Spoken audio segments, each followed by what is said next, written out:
Bridge has mentioned a few specific examples, like shipbuilding, for example, that go to the heart of the matter of a conference like ours, which is looking at how do we bring convergence, indeed congruence, if possible, in the way we do things in different sectors.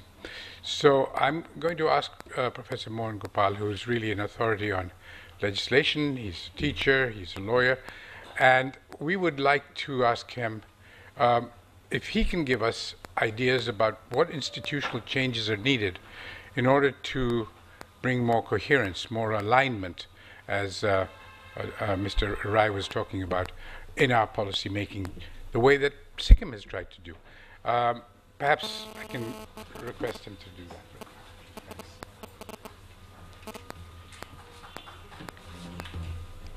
Thank you very much, Chair, and I've taken note of the fact that we have a chair who is exceptionally polite. So instead of passing on a chit, he brings himself to the podium to indicate that our time is up. So I hope I will not have to tax him to that. Yeah, you do need the. Then I will try and exceed my time so that you will get your exercise. It's a great pleasure to be here, and especially a privilege to be here with Dr. Bharat Desai, who, as was said, is one of our most distinguished environmental lawyers. And I think he probably did not attempt to start discussing environmental law issues within the 10 minutes that was allotted to him. I think the question that I was asked to address was really to look at not only coherence in the larger sense, but also look at the role of the legal and the judicial system in this regard.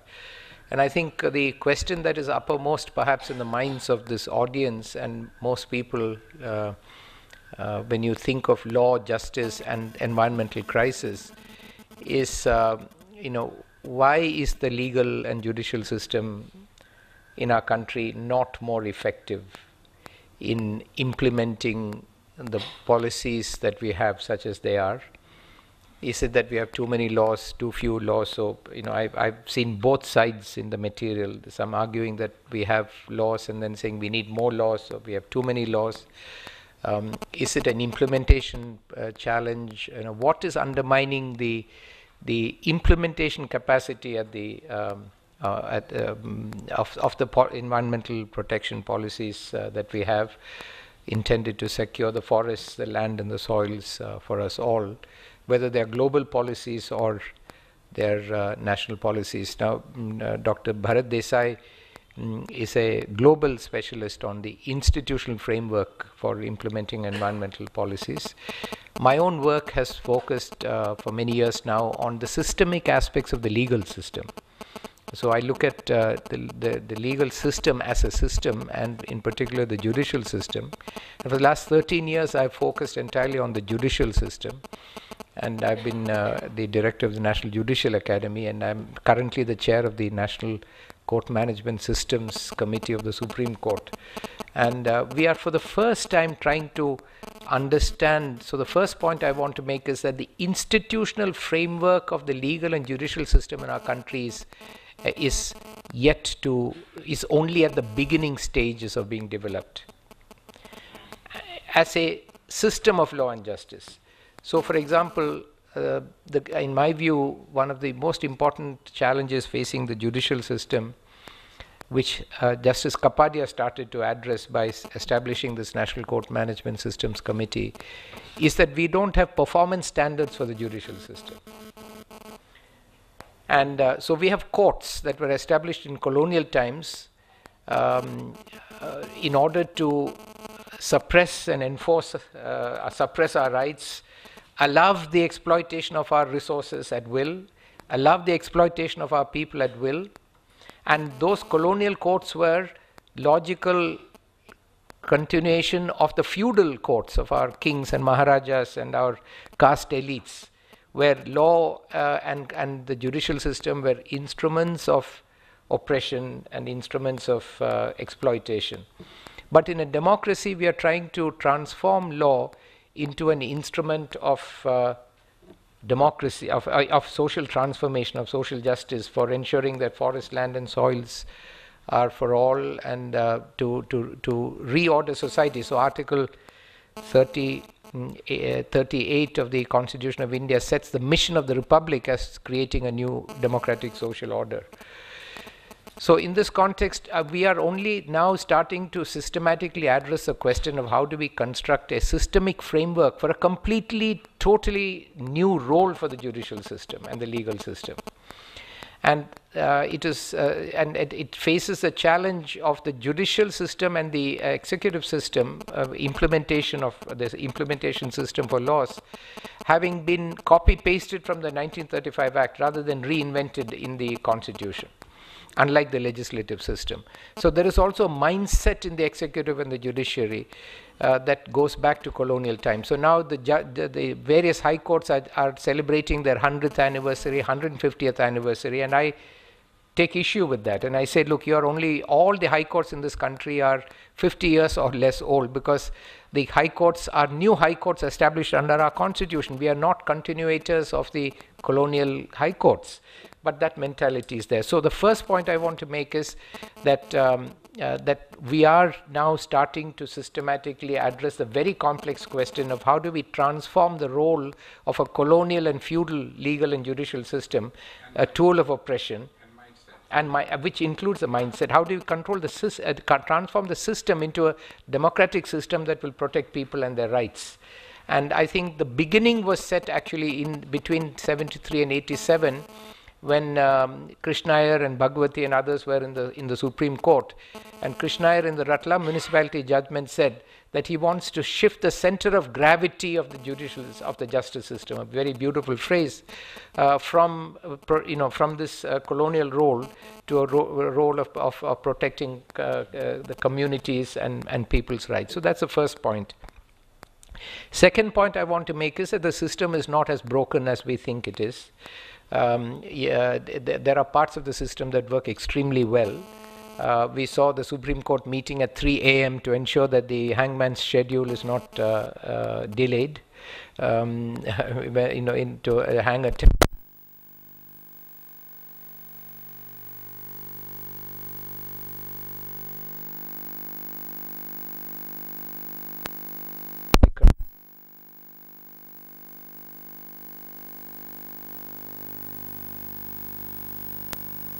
So I'll, yeah. Is it? Am I audible? Yeah. So there are, and I won't get into the detail, but there are many parts of the legal injury. The Delhi High Court, for example, is a globally preferred destination for obtaining interim stay orders for intellectual property rights. So there are many parts of the judicial system that are working well. If you take environmental law, we've seen this extraordinary period between 73 and 87, followed by the MC Mehta cases and Justice Kuldeep Singh, when the Supreme Court became a pioneer for protection of environmental rights, not only in India but worldwide.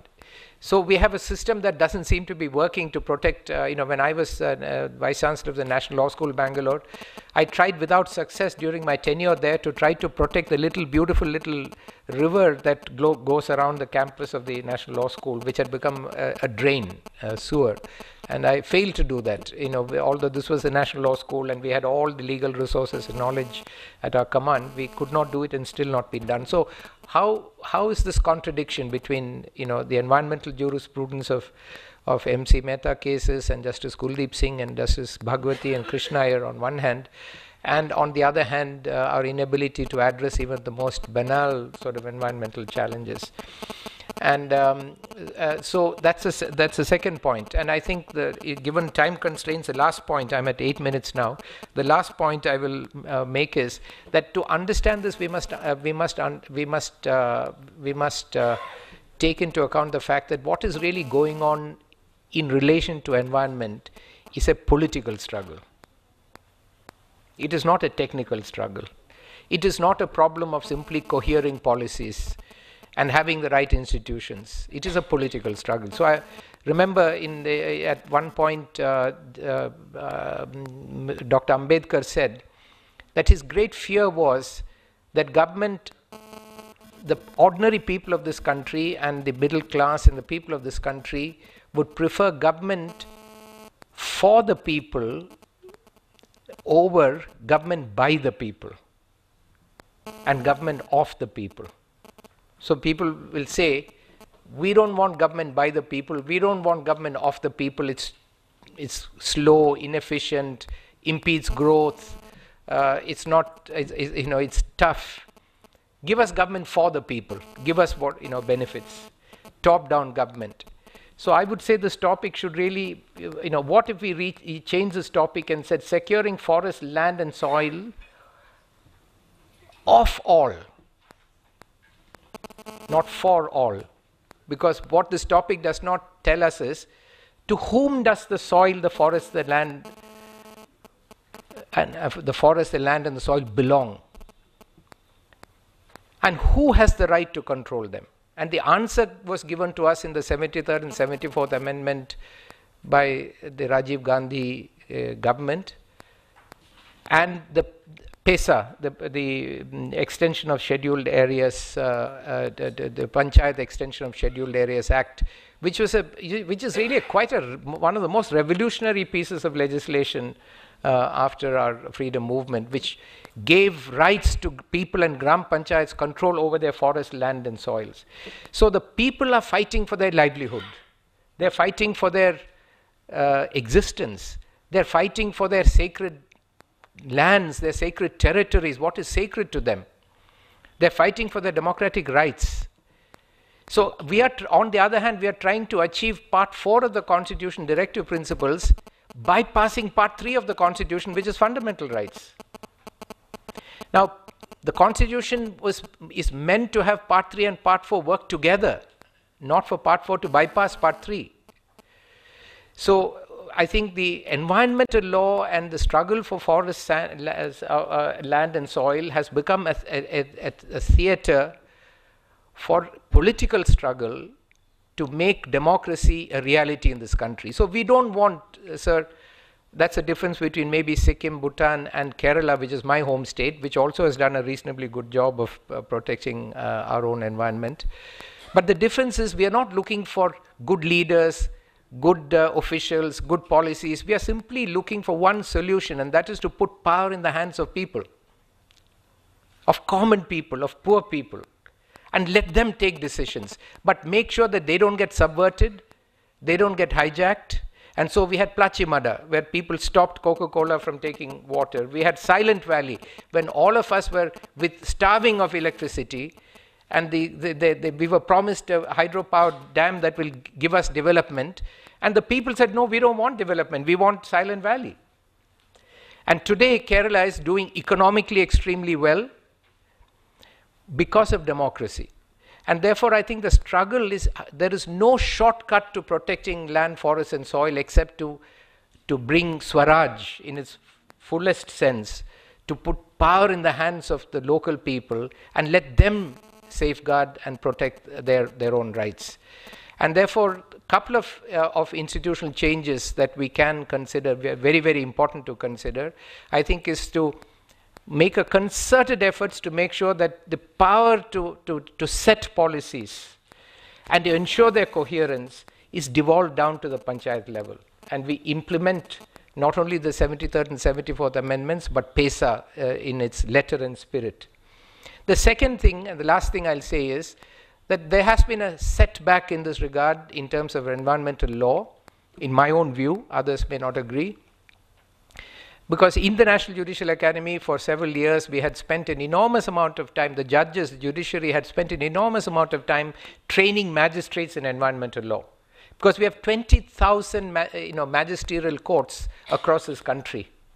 So that environmental justice would be accessible to people at the local level.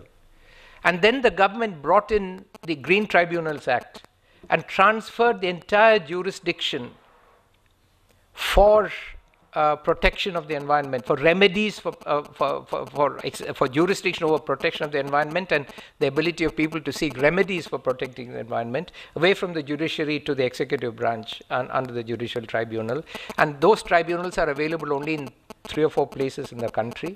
And so today, the local people don't have access to environmental justice, except through very convoluted, they have no local access to environmental justice. I think we have to reverse this. We have to ask for the jurisdiction of every magistrate to protect the environment restored. Then we have to work on sensitizing and training these magistrates, which I have done, and they're very enthusiastic to do this. It's very doable through the National Judicial Academy, and now there is a very strong state judicial academy in every state in the country. And I think we have to ensure that environmental protection goes back to forums which are accessible to people and have the independence to achieve that. The last suggestion, with lack of time, I will make is that we need, both for environment and human rights, a local bar, human rights bar and environmental protection bar. We need public defenders who can be properly trained and there is no human rights bar or public defender bar or environmental bar at the local level in this country. Many high courts don't have that bar. Even the Supreme Court has only half a dozen lawyers who can really effectively take up these issues. But we need to create such a bar across the 2,500 court complexes in this country, and we need to find young lawyers there, train them in environmental protection, give jurisdiction to the local courts, and then through that judicial process and the process of democratic litigation and settlement of disputes, and through empowerment of the panchayat level, I think we will be able to find a way to achieve coherence of the very large complex of policies, global and national, that are waiting for effective implementation. Thank you very much. I've